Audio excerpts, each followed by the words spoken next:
Төртінші сабақ басталады.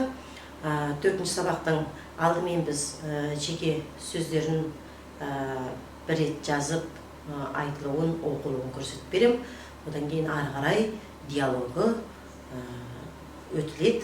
Диалогында тақтада жазып кәдімгідей сіздерге жеткізіп беруге тырысамын. Қазір енді бізде төртінші сабақ. Төртінші сабақ бізде ни чү нар дейді. Төртінші сабақ дегенді ди сық.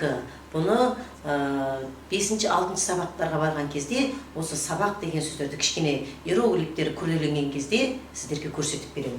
Қазір тек біз жаза беремін, мен өзім сіздерге түсінікті болу үшін. Ди сық төртінші сабақ.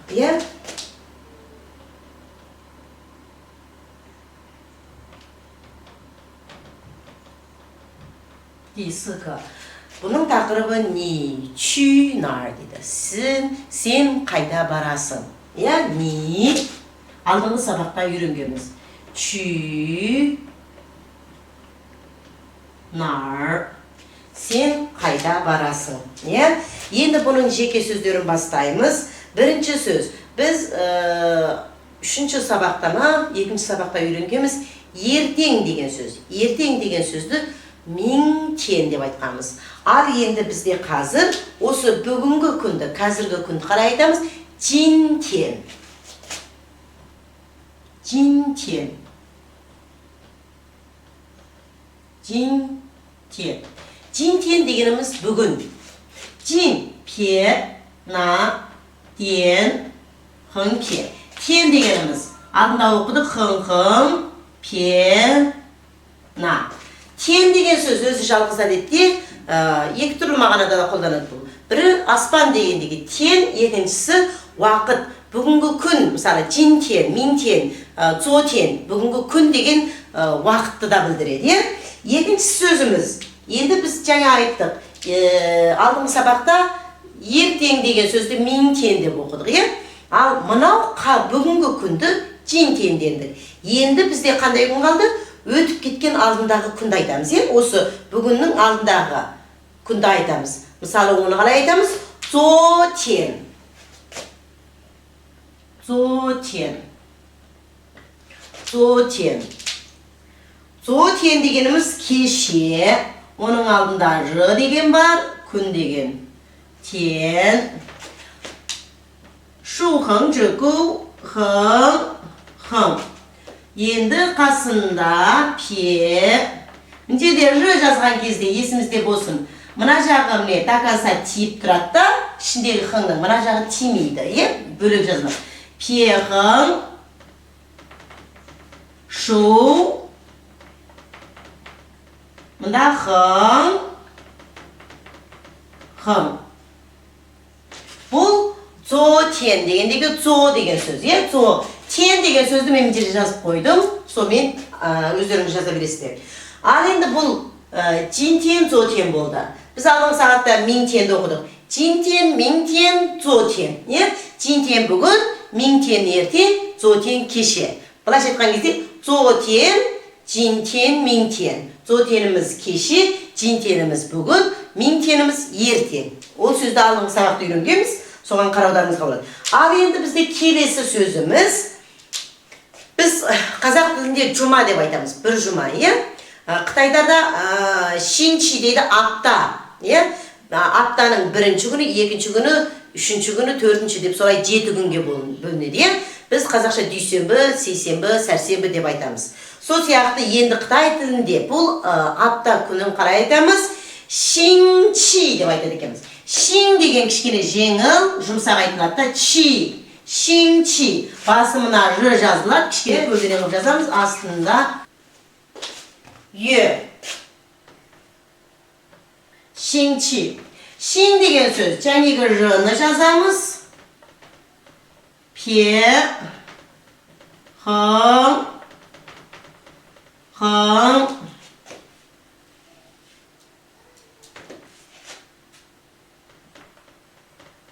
横竖那些你叫啥来？这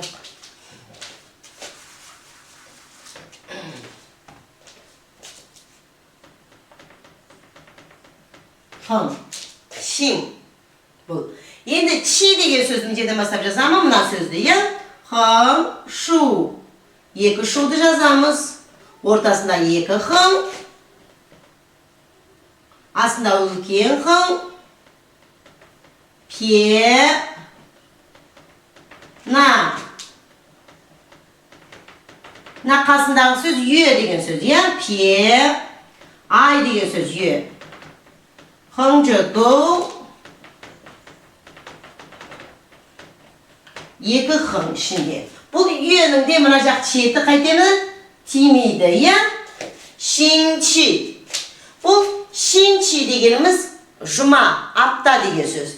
Енді біз дүйсенбі, сейсенбі, сәрсенбі, бейсенбі, жұма, сенбі, жексенбі деген сөзді қайтеміз?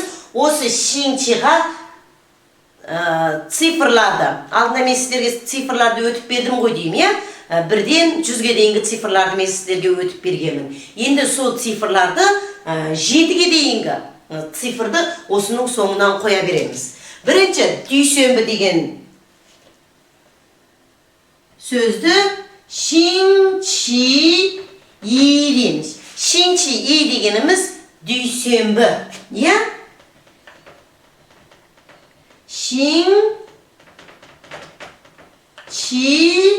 Шинчи и бір цифры, я? Бұл қандай? Дүйсенбі. Енді сейсенбі деген сөз, я?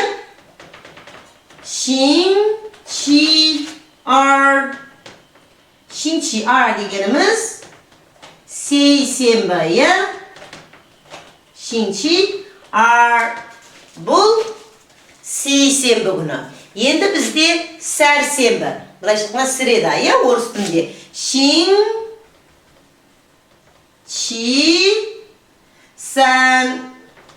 Шинчи-сан дегеніміз среда, сәрсенбі, я?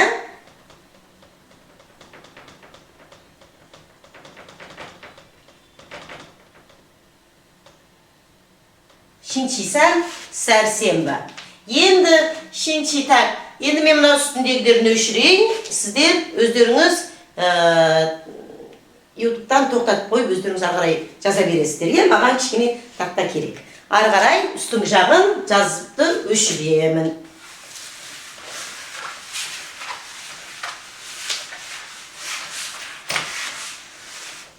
Мен қай жерге дейін жазып келдім?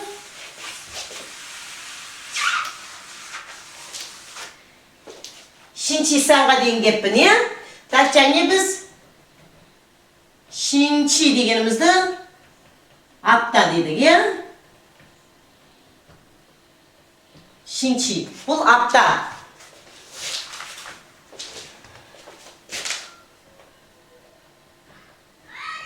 Шинчи апта болды. Енді біз және міне жаздық. Шинчи, нешеден қайта жазып жүрейін сіздерге, түсінікті болсын.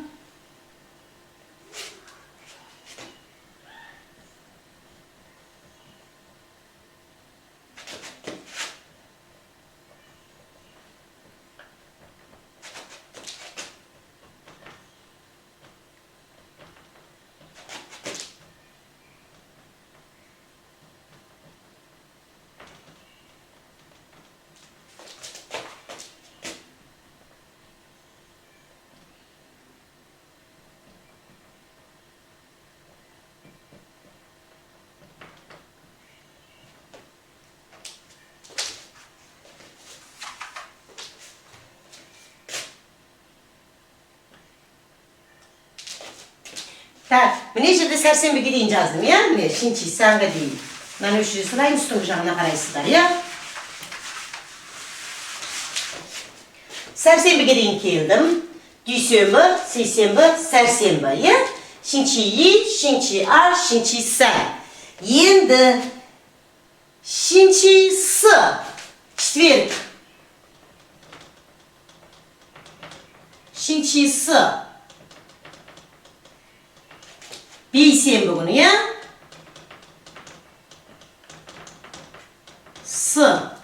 星期四, бейсенбі. Бізде енді жұма. 星期五.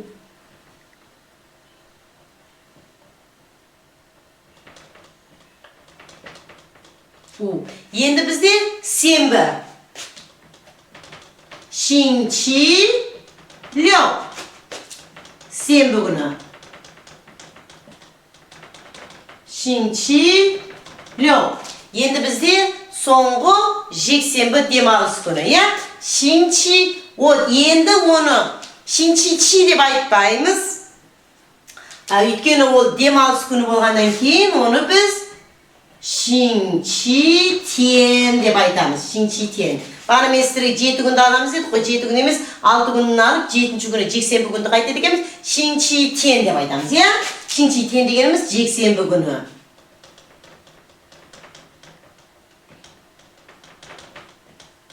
Шинчи тен. Вот, міне бұл бір жұма. Бір жұма, иә? Шинчи дегеніміз апта. Бір жұма, иә? Шинчи и дүйсенбі. Шинчи ар сейсенбі. Шинчи сан сәрсенбі. Шинчи сы бейсенбі.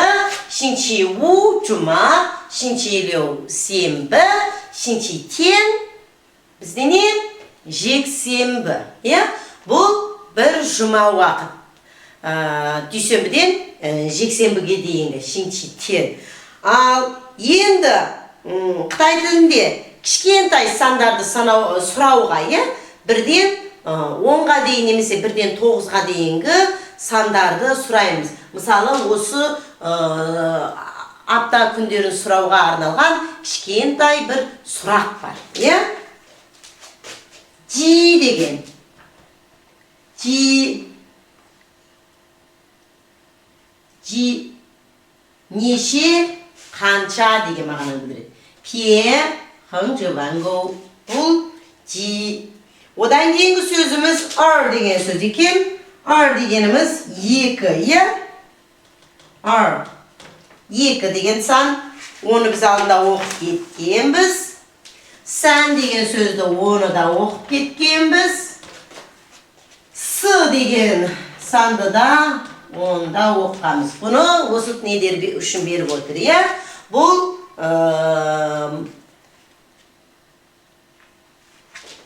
осы недегі берілген сөздер, Енді бір сөзді өтейін. Нар деген. Нар қайда, нар.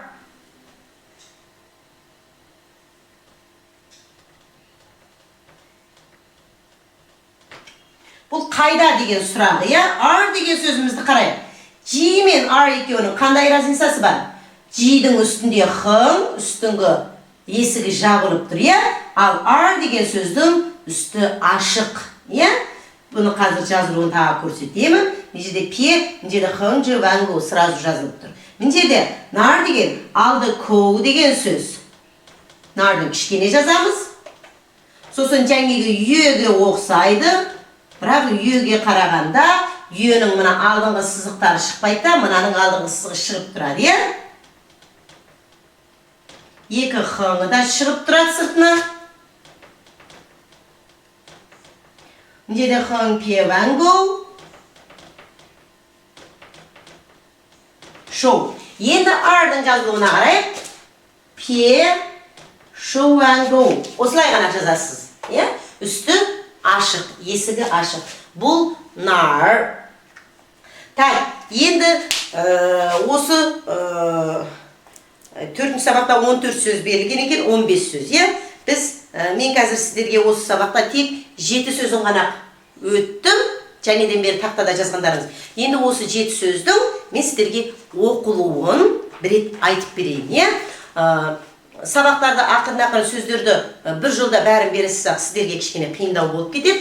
Сол үшін кішкене бөліп берсем, сіздердің үйренгендеріңізге де қолайлы болады да, сосын кейін қабылдаударыңызға да жақсы болады. Сосын бөліп сөздерді бергеннен кейін диалогты келесі сағатына қалдырамын. Ал жаңағы сөздерді жазып болсаңыздар, енді мен осы сөздерді бірден сіздерге оқып берейін. Оқылуын менен бірге оқысаңыздар да болады. Мен басында 3 рет қайталаймын, соңынан 2 реттен, 1 реттен сіздерге естудеріңізге. Сіздерге тыңдау несін етіп болса, тоқтатып қойып тыңдаударыңызға да болады. Бірінші сөзіміз жин-тен. Бүгін жин-тен. зо-тен. Кеше 昨天，星期 апта, 星期一 дүйсенбі, 星期一 星期二 сейсенбі, 星期二 星期三 сәрсенбі, 星期三 星期四 бейсенбі, 星期四 星期五 жұма, 星期五 星期六 сенбі, 星期六 星期天 жексенбі, 星期天 жи неше, қанша сұрағы, жи екі, сән, үш, сән,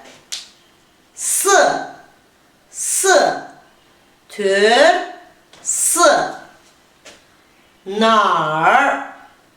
нар, қайда, нар. Достар, бүгін біз сіздерге сол 7 сөзді өттім. Оның сыртында 7 сөздің сыртында мына бір жұма уақыт 7 күні бар. Сонымен сіздерде бүгін 14 сөз осы сабақта. Қалған сөздерді тағы да ары қарай 7-8 сөзді келесі сабаққа қалдырамыз. Сау болыңыздар.